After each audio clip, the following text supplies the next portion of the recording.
When I finally learned how to be the good adult child in front of my daughter, that quiet little awakening, it was the sharpest pang I've ever felt in the name of family. People often say there are three golden rules that keep parents and adult children living under the same roof peacefully. Rule number one, don't be the first to call. Rule number two, don't drop by unannounced. Rule number three, don't pry into private matters. In theory, these guidelines promise a harmonious household where everyone keeps a comfortable distance. But let me tell you, when at last I started following those very rules in my own daughter's home, that moment of realization hit me so hard, I felt my heart contract in sorrow. In my younger days, I weaned my little girl from bottles, and now, in the autumn of my life, it seems my daughter has quietly weaned herself from me. I'm Emma Taylor, just turned 69, living alone in a cozy cottage on the outskirts of Asheville with a modest monthly pension of $4,300. My only child, Lauren, has been married for years with two adorable grandchildren who keep her busy, and my husband passed away a decade ago. All her life, my daughter has insisted I move into her suburban home in Charlotte so we could enjoy our golden years together. I tried. After my first visit there last winter, I lasted just 3 months before homesickness settled in like an unwelcome guest.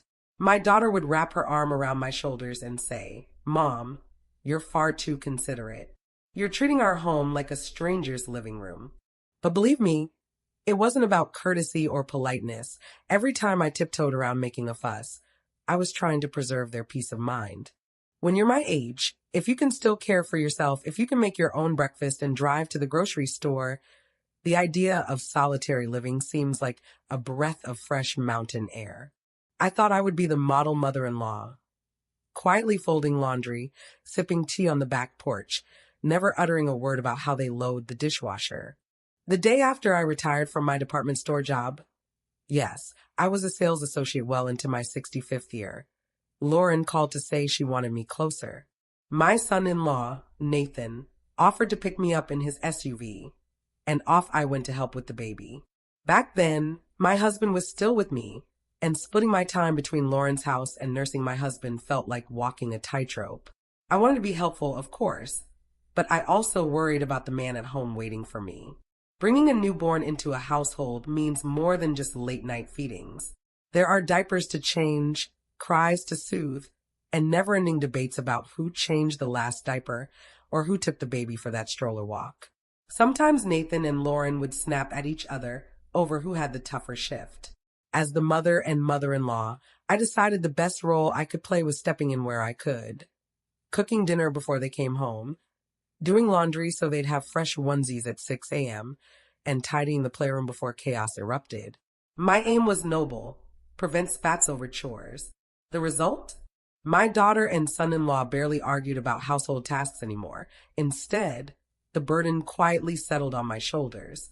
But let me confess, I was bone-tired. Between burping my 2-year-old grandson and simmering pot roast on the stove, I barely had a moment to catch my breath.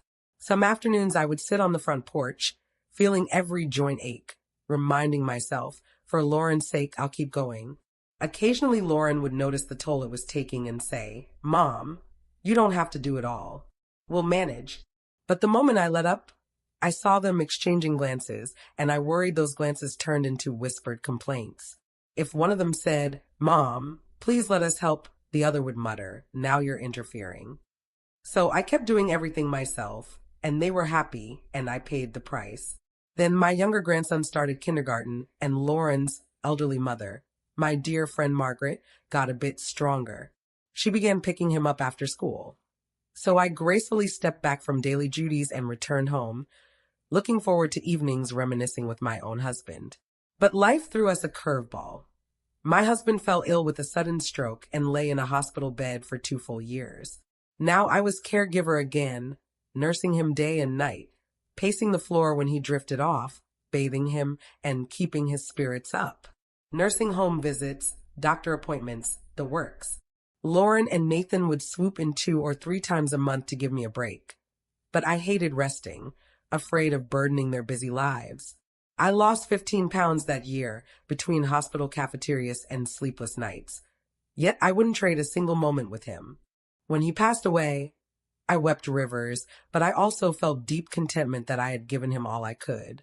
Lauren insisted I come back to Charlotte for a while just to rest, to heal my heart. "Mom," she said, "let me take care of you." But I replied, "I've survived on my own for 4 years already. I can do this." Yes, I live alone now, and my days are peaceful. Cups of Earl Grey on the porch, walks along the Blue Ridge Parkway, tending to my flower garden. Yet sometimes when I spot a school bus trundling by or hear children laughing in the park, I feel a little ache, a craving to be called grandma and to see Lauren's face light up when I walk in. I call it the sorrow of raising a daughter. You invest 40 years of life into someone who will gently but firmly ask you to step back, to let them breathe. I cannot demand to move in. I have no right to. 3 summers ago, Lauren invited me back for their annual 4th of July barbecue. I stayed politely for 10 days, helping out only when asked. Then, in the hush of night, I packed up and drove back home, leaving behind their laughter. The moment I slipped back into my own front door, I felt lighter, but also oddly hollow. When I learned to hold back my needs, to be the understanding parent who never intrudes, I felt as though I had erased myself. I think being a good parent has become the harshest kind of awakening. In youth, we tell our children, be mature, be considerate. But when we grow old, we learn to be the silent, solitary elder. We lock our struggles inside, so as not to disturb their careers, their children, their busy social lives. So yes, we follow those 3 rules. We don't call first, we don't swing by unannounced, and we don't pry into their bills or bedroom. At first it feels like peacekeeping. Then one day it dawns on us. This is the quietest, most painful moment of all. We have weaned ourselves from our own child.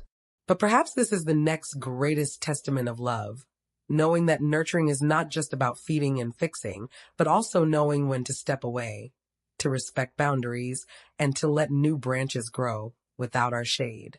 So I keep my phone in my purse, call only on birthdays, and bring fresh-baked cookies when invited.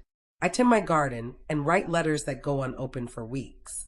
And when I glimpse Lauren on FaceTime, her 2 boys clamoring for attention, I feel a surge of pride. She's thriving. And maybe in understanding my place, I have offered her the greatest gift, the freedom to flourish.